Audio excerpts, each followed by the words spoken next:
Hey, what's up? How are you doing? I am Dr. Burgundy Collins, and I am a chiropractor at Collins Chiropractic in Springfield, Virginia, which is located right outside of DC in Northern Virginia. I am going to be making a series of videos specifically for chiropractic students. Graduation is approaching for many of the school's programs, and I'm going to be sharing with you some information that I did not know before I graduated that I wish I had known before graduation. In fact, I believe if I had this information, it would have set me up a lot better for life outside of school and life in the real world as a real life chiropractor. So today I'm just going to be sharing 3 things in each video. For the next couple of weeks, I'll be sharing 3 things that as a chiropractic student you should be doing to prepare yourself for life as a chiropractor. Number 1, if you haven't already decided what state you are going to practice in, figure it out and decide right now.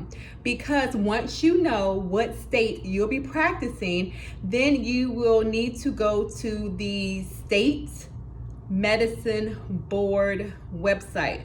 Okay, I'm in Virginia and we have a board of medicine, and they provide and handle all the licensing for the state for all healthcare providers. There isn't a chiropractic board where you get your license. At least in Virginia and most states, you get your chiropractic license from the Board of Medicine. So once you figure out or decide what state you want to practice in, go to their website and figure out how much it costs for you to get your license. Everything that's required in order for you to get your license. You don't necessarily have to know where you're going to practice in terms of the physical location or what company you're going to work for if you're going to work for another doctor, but you at least need to apply and obtain your license. So as soon as you graduate, you have that piece of paper, you can go ahead and put in an application with the money that's required for you to get your license. Do that ASAP. The second thing that you'll need to do once you graduate, and I suggest you do this before graduation to get some background info and get familiar with the process, is to go to CAQH.com. I'm pretty sure that's the exact website, but you may want to Google just to be sure. It hasn't changed, but it's C as in cat, A, Q as in Q, H as in Harry. CAQH. What the heck is CAQH? CAQH is how you are going to get paid, honey, if you are taking insurance. And if you're going to be working for another doctor, at least in the interim, most practices are insurance taking practices. So in order for you to be able to get paid from the insurance company, you have to be credentialed with CAQH. CAQH is the way that insurance companies are able to identify you.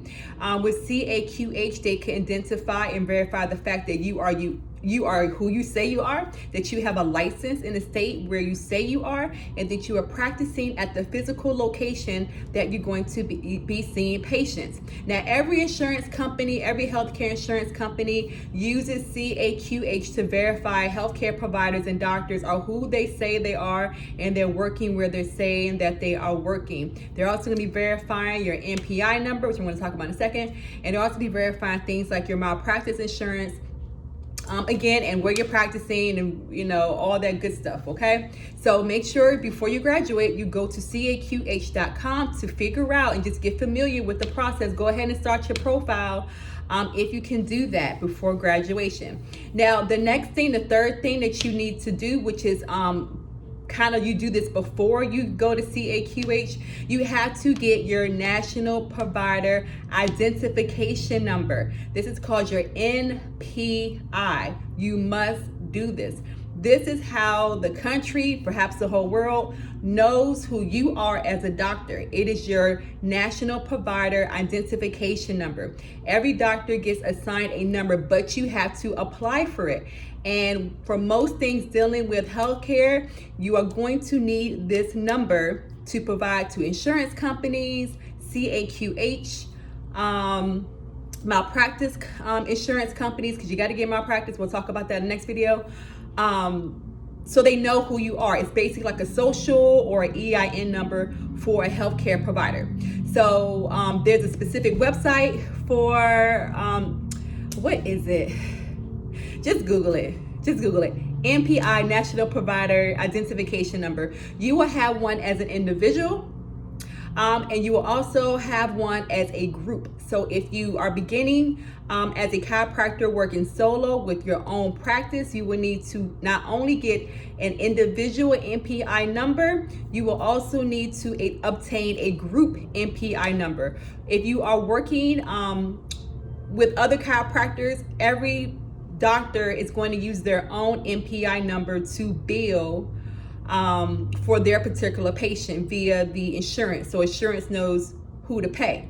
If you are working with your own organization and you're working by yourself, you may not want to use your personal NPI number. You may want to use your group NPI number for insurance reimbursements. So when other doctors come along to work for you, everybody just uses that one group number and the entire practice gets paid instead of individual doctors getting paid for seeing patients. And I can talk more about that later.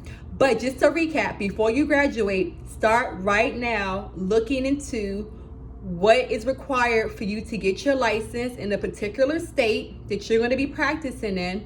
Number 2, go to CAQH.com to get familiar with credentialing processes, because credentialing is super important. It's very important. I don't know how to make this camera go back and forth like other people do. It looks really cool. I'm just gonna come to you. Credentialing is highly important, and it's a long process. It takes about 90 days, if not more, to get credentialed. Start the process now. Don't sleep on it. And number 3, get your NPI number. Super important. You have to already have your license to do this, but it's totally free. But get familiar with the process right now. Do not wait until after graduation when you're working or somebody's trying to hire you to do these 3 things that I'm telling you. Do them right now.